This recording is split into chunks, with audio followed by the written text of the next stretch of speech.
बहू का राज। शाम का वक्त है। सीमा अपने ऑफिस से घर की ओर आ रही होती है कि अचानक से उसका फोन बजता है। फोन सीमा की माँ मीरा का होता है। सीमा फोन उठाती है और कहती है, हेलो माँ। हेलो बेटा, कहाँ रह गई? बस माँ, मैं आ ही रही हूँ, रास्ते में हूँ। फोन पर बातें करते हुए सीमा इतनी मग्न हो जाती है कि अचानक से एक कार आती है और उसे टक्कर दे देती है। सीमा गिर जाती है, उसे काफी चोट आती है। कुछ दिन हॉस्पिटल में रहने के बाद सीमा घर आती है। सीमा ठीक तो हो जाती है, लेकिन उसके पेट का दर्द बंद नहीं होता। एक रात सोते हुए अचानक से सीमा के पेट में दर्द होता है। सीमा बहुत जोर जोर से चिल्लाने लगती है, माँ मैं मर गई। न जाने क्या हुआ, इस दर्द को भी अभी आना था। सीमा की आवाज सुनकर मीरा दौड़ी दौड़ी आती है।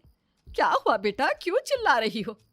माँ, मेरे पेट में बहुत दर्द हो रहा है, पता नहीं क्या हुआ। शायद ये दर्द उस एक्सीडेंट के कारण हो रहा है।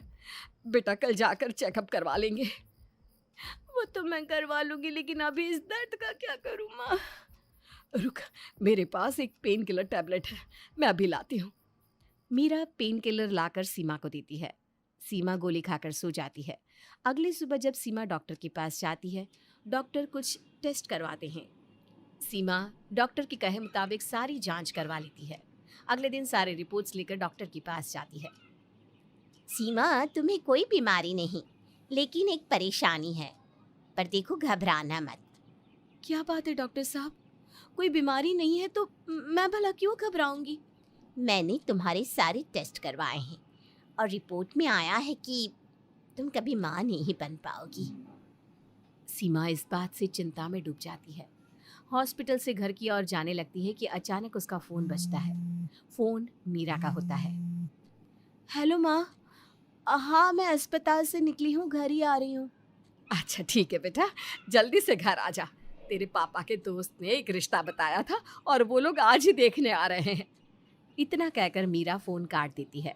सीमा दुविधा में पड़ जाती है और सोचती है, आखिर माँ को कैसे कहूँ कि मैंने शादी कर भी ली तो मैं कभी माँ नहीं बन पाऊंगी।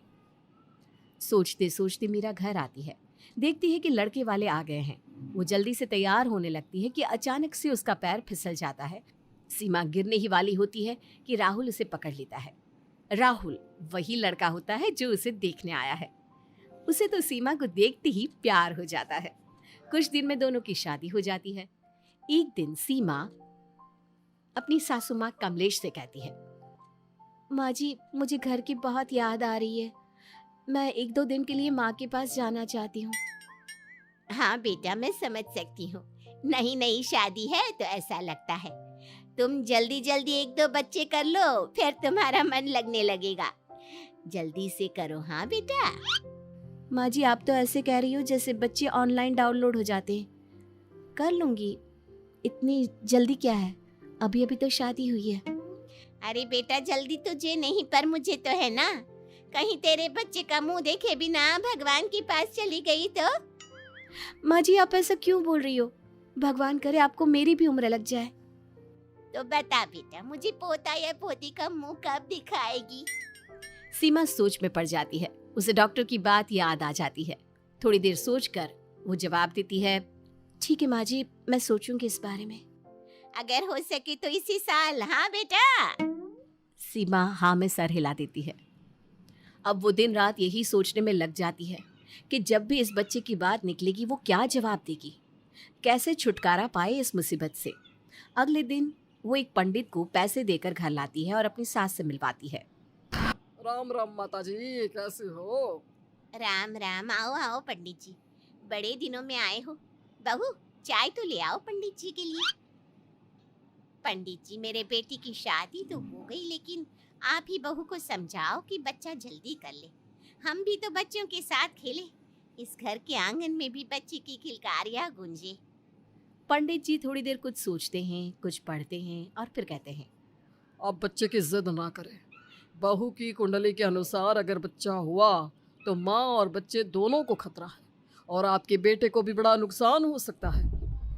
पंडित की बात सुनकर कमलेश घबरा जाती है।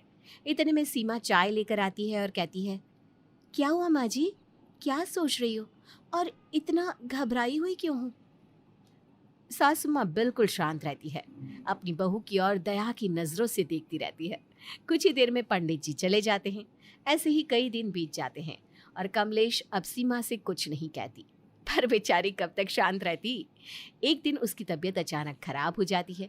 कमलेश का बेटा राहुल उससे कहता है, माँ अब जल्दी ठीक हो जाओगी, परेशान ना हो माँ। मुझे नहीं लगता कि मैं अब ठीक हो पाऊंगी और मेरी आखिरी इच्छा कभी पूरी हो पाएगी।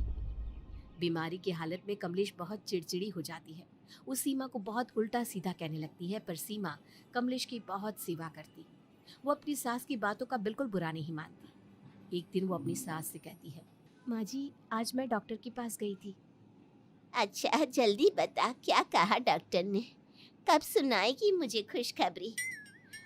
माँ उन्होंने कहा है कि मेरे अंदर अभी बहुत कमज़ोरी है, अभी मुझे 1-2 साल तक रुकना पड़ेगा। ये सुनकर सासू माँ बहुत उदास हो जाती है। 1-2 साल तो पलक झपकते ही बीत जाते हैं। कमलेश फिर से सीमा के पीछे पड़ जाती है। सीमा सोचती है, माँ तो बच्ची का राग आलापना भूल ही नहीं रही। अब क्या करूँ मैं? कैसे बताऊँ कि मैं माँ नहीं बन सकती? सीमा ये सोच ही रही होती है कि तभी वहाँ कमलेश आ जाती है। क्या सोच रही है बहू? माँ जी मेरी माँ की तबीयत ठीक नहीं है, मुझे कुछ दिनों के लिए अपने मायके जाना होगा।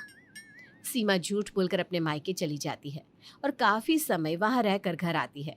अब कमलेश ने सारे जतन करके देख लिए, लेकिन सीमा ने मां ना बनने के लिए कुछ ना कुछ बहाना बना ही लिया। एक दिन कमलेश सीमा को बहुत प्यार से पूछती है, सीमा बहू आखिर बात क्या है?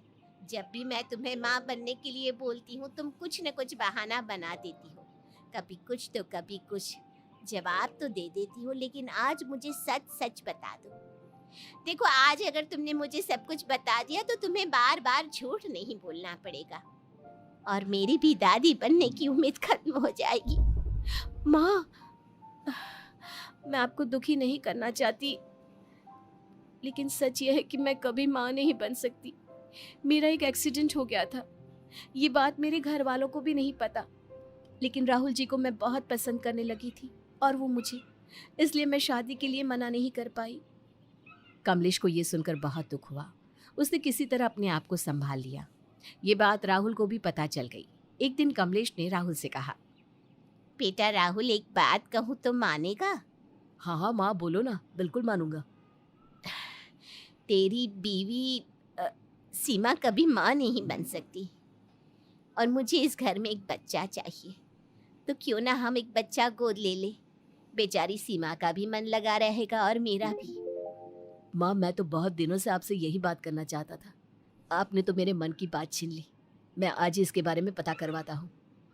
और सीमा और सबकी सहमति से राहुल एक बच्चा गोद ले लेता है। सीमा बच्चे को देखकर कहती है, देखो ना माँ कितना प्यारा बच्चा है। अब जाकर मेरी इच्छा पूरी हुई।